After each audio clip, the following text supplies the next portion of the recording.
Watch you guys, just a few things today. There's not much going on in the news today, so we're just going to highlight this. And something I come across on X was Zee Youssef from Reform. He dropped a new ad, and it's funny as anything, to be fair. Let's give it a watch, and we'll have a look-see.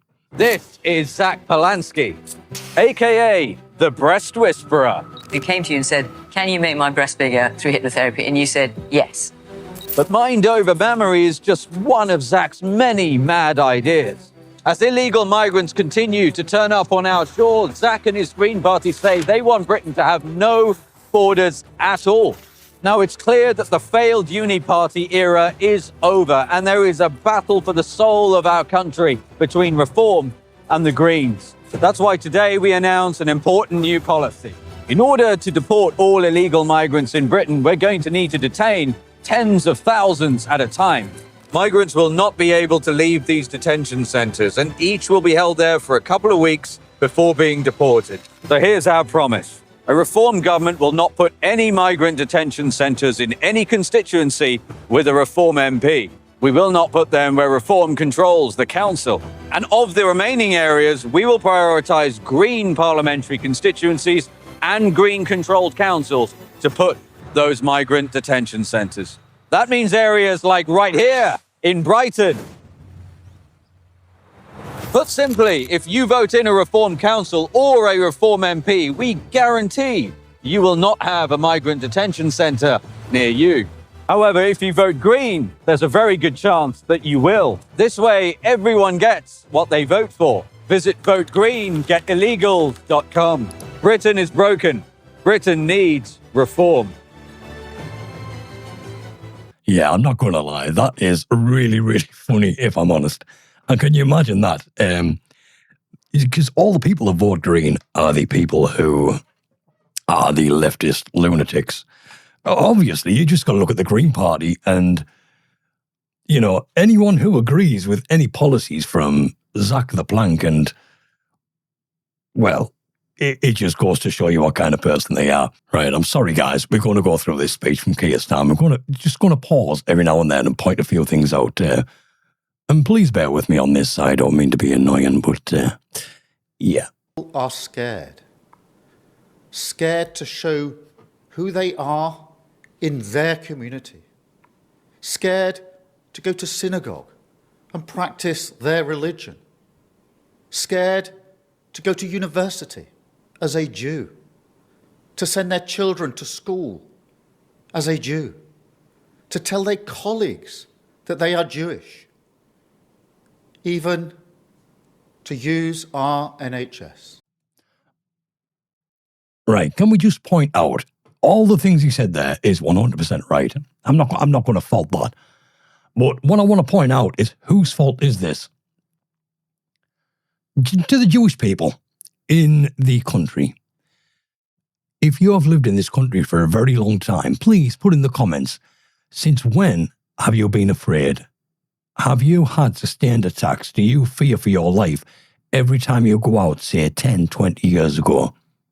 Or is it in recent times when this, I don't want to call him a man, when this thing, and the government before him, the Conservatives were just as bad. We all remember the Boris wave. This man in particular has imported an army in this country and has suppressed anybody talking about it. Now, it is these same people that is going after you, the Jewish people. And not just the Jewish people. They're also going after the British people, our women, our children, anyone that disagrees with them, because this is what they do. Not all of them, I'm going to preface that, not all of them, fair enough. I know a few Muslim people who are really nice people. But I'm sorry, they keep on saying you cannot judge everyone by someone's actions. So that works both ways. But it is him that has imported all of this. It is all on him. And I don't know if he realises this as he's talking, but this guy really, really grinds my gears. He does. Nobody should live like that in Britain. But Jews do. Anti-Semitism is an old hatred. Why is it an old hatred? You know, since the 7th century, they have been persecuted by the same people you are importing into our country. All through history. They cannot get away because people like you keep pushing them together. History shows that the roots are deep. Yes, history does show the roots are deep, so why are you doing what you are doing? Answer, that's the question I want answering. Why are you doing what you are doing? You know history, apparently. You know how deep these roots go. Why are you so blind? Why will you not call out the actual danger to the Jewish people? Because everything that's happening here is on you. It is 100% on you. And if you turn away, it grows back. Far too many people in this country diminish it. They either don't see it or they don't want to see it. Take the marches that happen regularly across Britain. Now, in this point, he talks about the pictures of paragliders and the globalized intifada and stuff like this. But the timing, it's what you have to look for, the time. And we have the Unite the Kingdom rally coming up in just a week. Now, they are going to try and ban it straight away. And this is their foot in the door. This is the only reason they mention the marchers. So, yes, they might mention the obvious danger, the obvious wrongdoers. But bear in mind, the pro-Palestinian marchers have one planned for the same day as Unite the Kingdom. What he should be doing, I can't just say ban the marchers because that goes against everything I believe in. But certainly, if you are chanting from the river to the sea, if you are chanting globalize the intifada, if you have anti-Semitic t-shirts and banners, things like this should see people being dragged out of line and arrested. Simple as that. It's the same as the Unite the Kingdom. You are going to try and stop it. You are going to realise you can't stop it. And you are going to instruct your police force, because this is what they are right now. They are your police force. They are government enforcers. You are going to instruct them to arrest anybody they can. You're going to instruct them to incite violence themselves and then blame the people in the march. That is exactly what you're going to do if you don't get to ban it outright. Of course, we protect freedom of speech and peaceful protest in this country. But if you are marching with people wearing pictures of paragliders without calling it out, you are venerating the murder of Jews. If you stand alongside people who say globalize the intifada, you are calling for terrorism against Jews. And people who use that phrase should be prosecuted. It is racism, extreme racism. And it has left a minority community in this country scared, intimidated, wondering if they belong. But I also call on everyone decent in this country to open their eyes to Jewish pain, Jewish suffering, and Jewish fear. This is another point. This is something people like myself and people on my side have done since day one. And what has Keir Starmer done? What exactly did he do for people doing exactly what he's calling for right now? He criminalised us. He locked us up. He curtailed our speech and he attacked the internet to stop it. He's tried to go after entrepreneurs who own their own platforms. He has done everything to stamp out the people pointing it out. It is only now because how this guy is still in power. Even the Mandelson case alone, even before that, he should have been out on his arse. But he's like a fucking skid mark. He just will not go. We highlight it. We've highlighted it from the very start. And we highlight it every day. And I implore you, if you do not go on X and think that everything you see on YouTube and definitely the news, if you think that is true, you've got a whole world waiting for you in just one sign-in.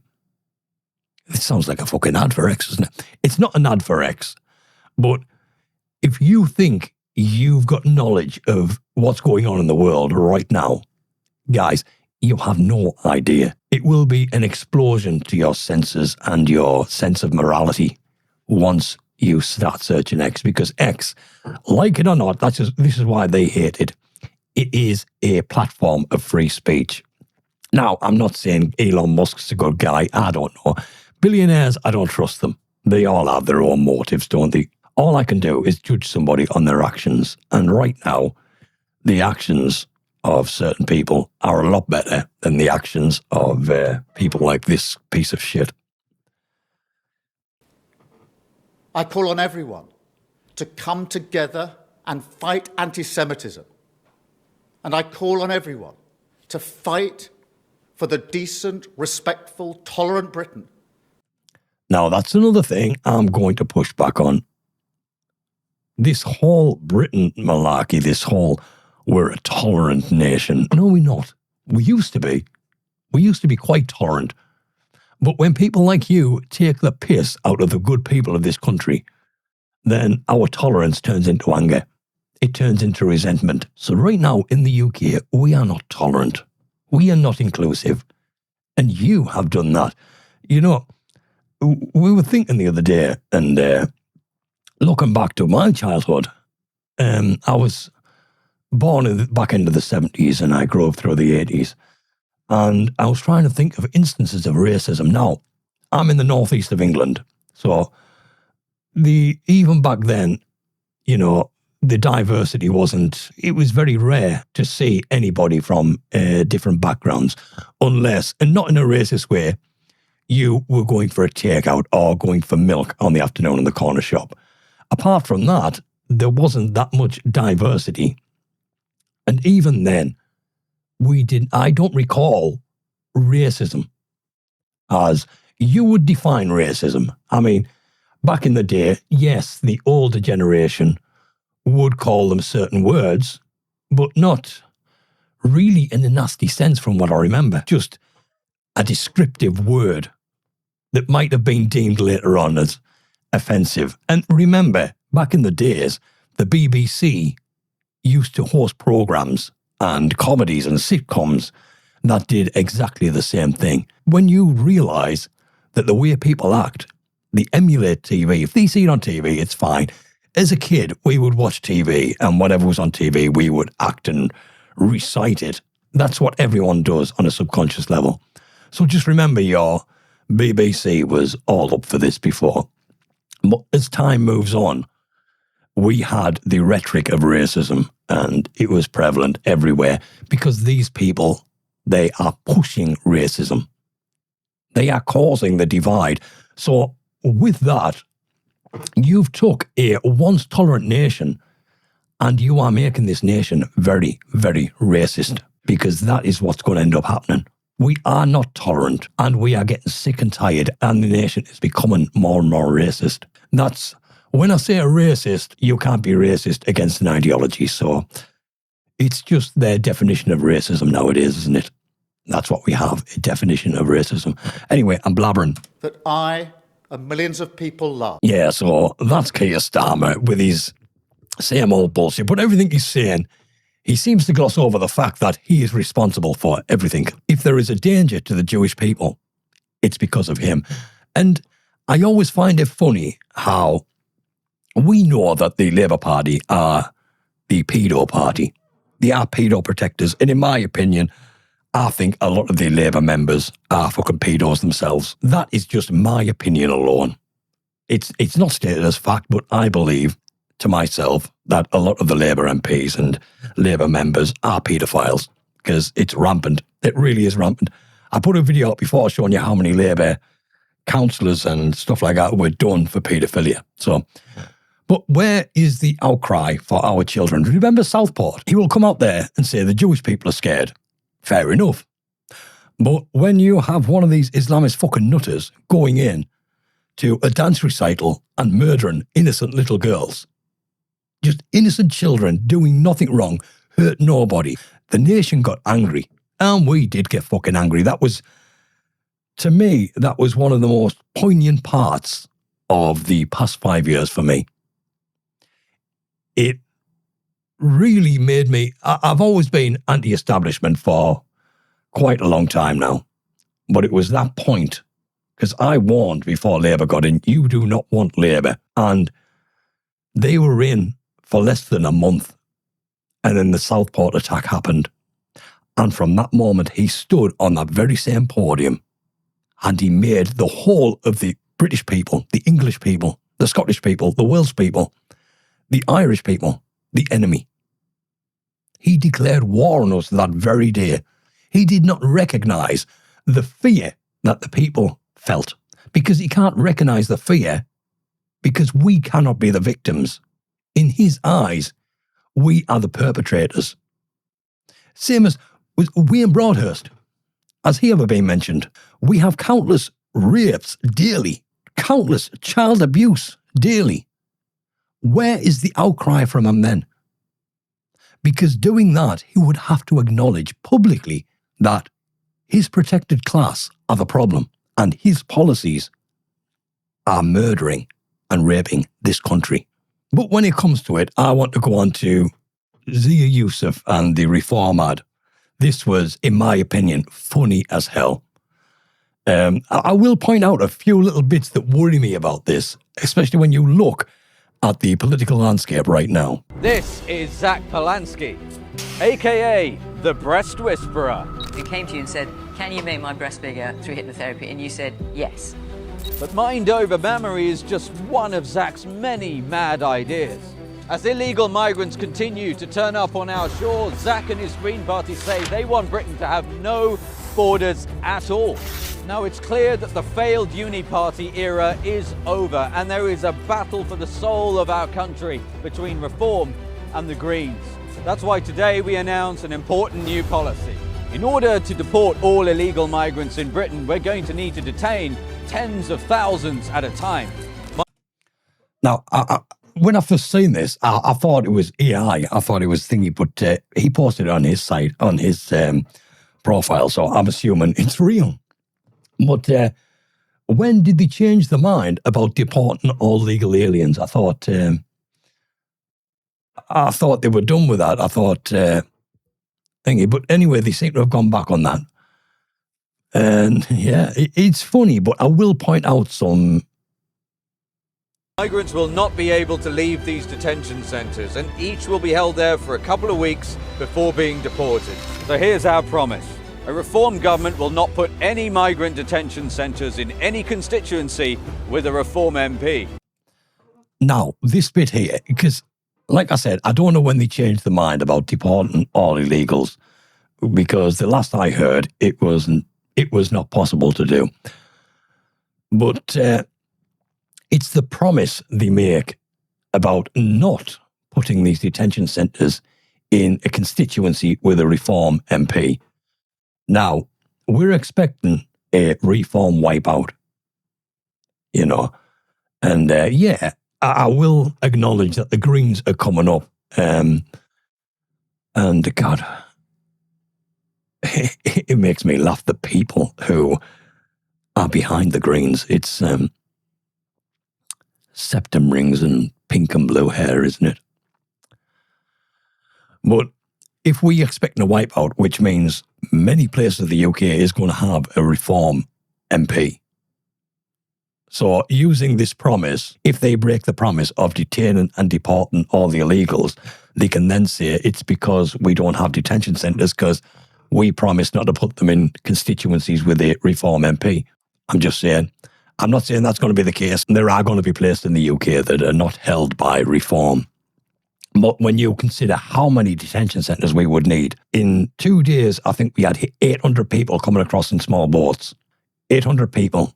And these are going to be detained for weeks before they're deported. So if you keep seeing an influx of 800 people in a day or 2 days or up to 1,000 people a week, say, and it takes 3 weeks, we are going to need a lot of these detention centres. I'm just saying that making the promise not to put them in your constituency, although brilliant, I love it. I really do. It's a big fuck you to the Greens, isn't it? It's like, this is what you want, this is what you're going to get. And to be honest, I've got no doubt that if a general election is called tomorrow, Reform is in. Reform has won it hands down, you know. And considering I support Restore Britain, I'm a Restore Britain member. See, Rupert Lowe is taking the sensible approach. When I first heard it, it's a risky approach. He's just concentrating on small bits, building. And I was a little unsure when I first heard about this, but then it makes sense to me. It's building your party foundationally, making it strong. So, yeah. We will not put them where Reform controls the council. And of the remaining areas, we will prioritise Green parliamentary constituencies and Green-controlled councils to put those migrant detention centres. That means areas like right here in Brighton. Put simply, if you vote in a Reform council or a Reform MP, we guarantee you will not have a migrant detention centre near you. However, if you vote Green, there's a very good chance that you will. This way, everyone gets what they vote for. Visit votegreen.getillegals.com. Britain is broken. Britain needs reform. VoteGreen.getillegals.com. I've got to admit, that ad is absolutely fantastic. But you see, this is the thing. I am a Restore member. I'm all behind Restore and Rupert Lowe. And I have to respect what Rupert Lowe has done in his time in Parliament. So, you know, there's very few people like that in politics. So when these people come along, they need our support. It's the right thing to do. But like I said, the Greens are doing really well. And it's scary how well they're doing. It just shows you how intellectually stunted the UK has become. This is because the education system is fucked. This is because the mainstream media is fucked. When it comes to it, a general election, or even the next election in general, is going to come down between the Greens and Reform. And Reform, like I always say, is the best of a bad situation, you know. One thing I do want to highlight is Kemi Badenoch. I've said it a few times, and I really haven't. I've said it and I've meant it, that I dislike the Conservatives. They've fucked us over that many times. But I look at Kemi Badenoch, I look at her in PMQs and stuff like this, and I see her, I've got her on X and stuff like this. She says the right things. She seems to be aligned the right way. You know, she's not left, she's not right. She's like, she tries to see both sides. Now, I've said before that this is because she's in opposition. When you get a party that's in opposition, they always seem to do the right things. But I don't know. There's just something about Kemi Badenoch I kind of trust. Maybe that's foolish on my part, but I do get a sense of trust from Kemi Badenoch. And when she was on with Laura Kunzberg and, you know, talking about the marches and stuff like this, should they be banned, Laura Kunzberg never touched on the pro-Palestinian marches, you know, the true threat to the Jewish people, that being the Islamists and the leftists. Because the leftists are just as fucking bad as the Islamists. And all Laura Kunzberg could think about was the Tommy Robinson side of it. You know, the people who aren't anti-Semitic. In fact, we have a lot of Jewish people on the marches. So if you use Zach Polanski's logic, then yeah. I just want to play this little bit with Kemi Badenoch and Laura Kunzberg. I'm not going to stop calling her that. I love calling her Laura Kunzberg. Can't stand the woman. Would you consider taking similar action against the march that's planned for the same day as the pro-Palestinian march, May the 16th, the rally being organised by Stephen Yaxley Lennon, Tommy Robinson, a convicted far-right activist. Would you consider banning that Well, too? is he creating a climate of intimidation and violence that is resulting in 2 people murdered in Heaton Park, 2 people nearly murdered in Golders Green? I'm not saying that we shouldn't have a right to protest. There is something specific that is happening at these marches that is different from the sorts of protests we've seen previously. People are not protesting about domestic issues. They're protesting about international issues. It's costing us a fortune. It's resulting in the normalization of violence towards a minority group. I think that we need to do what we can. But some people might feel, and some people did feel, at that last big march called Unite the Kingdom, many people there were protesting perfectly peacefully. But some people did look at that march and feel intimidated. Right. Some people did look at that and think, I don't want to see that. There were concerns at that time, and there were arrests, and people were charged with racially aggravated offences at that particular march. Right.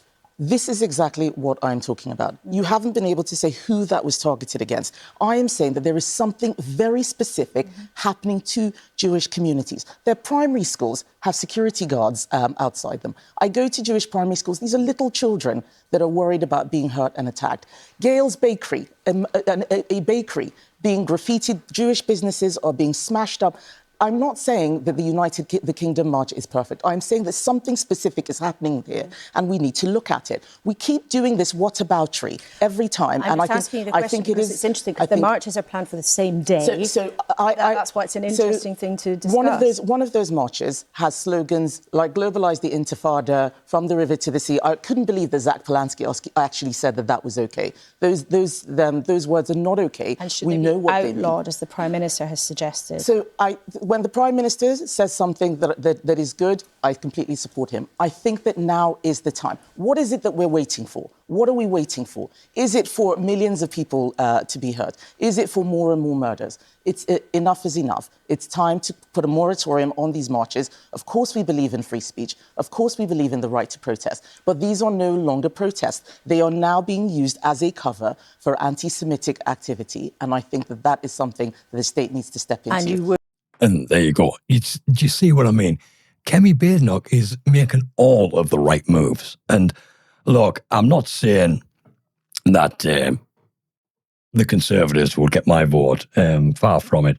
But, like I stated, reform are the best of a bad situation. And no matter which way you look at it, even if I was to vote Conservatives, the majority of the country is not. The Conservatives have lost, But what I'm just highlighting is Kemi Badenoch as a person, as an MP, as a leader. I respect her, and I do. I'd like to see her do well in an honest party. I really would. But there's the thing. Is there an honest party? Is there any such thing as an honest party? I believe there is. I believe Restore. And if I'm wrong, well, I'm wrong. What's the better choices? Look, the one thing I'm going to state is no matter who gets into power next, right now the UK is a powder keg. It is one controversy away from exploding. Now, this should be an important message to all parties. Whoever gets into power in the next election, whether it be 2029 or called early, I want you to know one thing, and I think I speak for the rest of the nation here, that if you do not do the right thing, this country is going to explode. And it doesn't matter what power you think you have, it will be gone like that. And you will become remembered as the party who oversaw the fall of this kingdom. It is as simple as that, because we, like I stated, we are not tolerant. Our tolerance is exhausted. It's gone.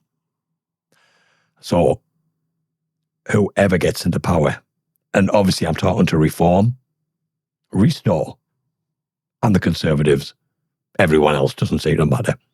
The Greens, you can warn the Greens till the cows come home and they're too thick to realise. They will not heed any warning because they probably is off the tits on heroin and chucking Jews in juices, because apparently that's what the Green Party do. Sick motherfuckers, aren't they? If you get into power and you fuck us about, you're going to pay. It's as simple as that. You just have to read the room. On that, I'm going to leave you with this speech from Rupert Law from Great Yarmouth today. Right, well, good morning, everybody. What a fantastic turnout. And so many of you have come from so far. I think I've spoken to people from Aberdeen, Sheffield, Leeds, almost everywhere across the country. And for me, that is the most important aspect of what's happening today. Because finally, real people are standing up for what they believe in, finally. Because we as a small team can't do this on our own.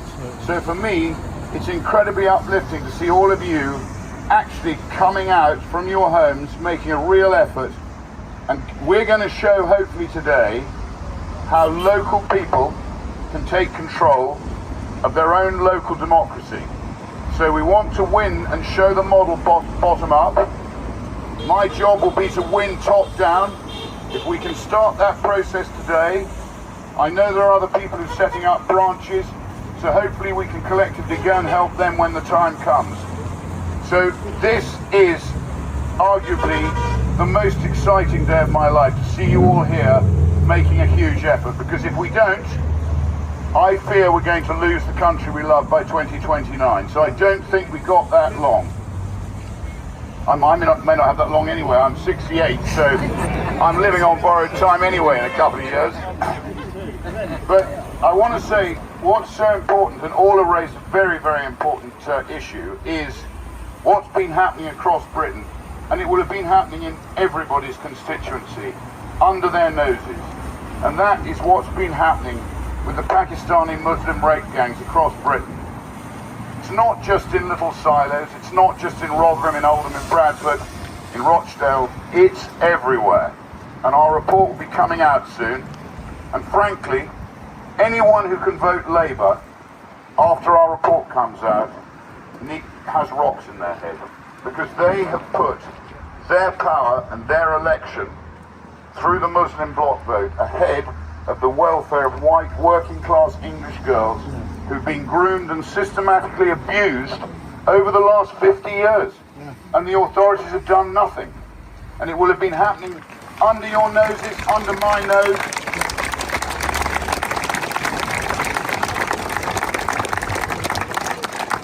The Tories didn't do enough to actually bring the people to book and actually expunge it from our society.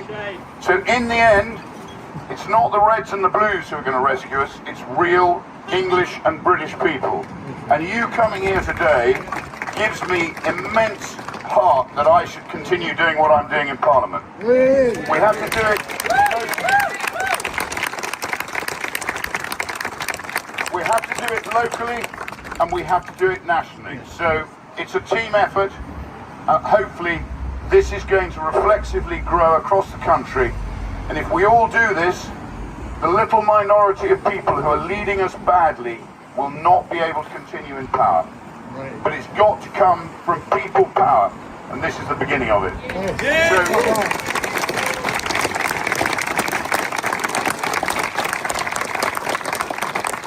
enjoy the day in Great Yarmouth, fantastic constituency.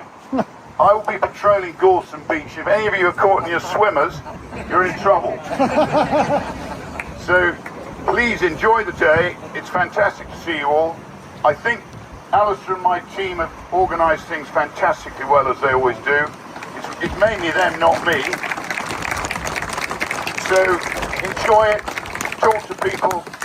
You'll find Great Yarmouth full of patriots and proper English people. Fantastic. Thank you all.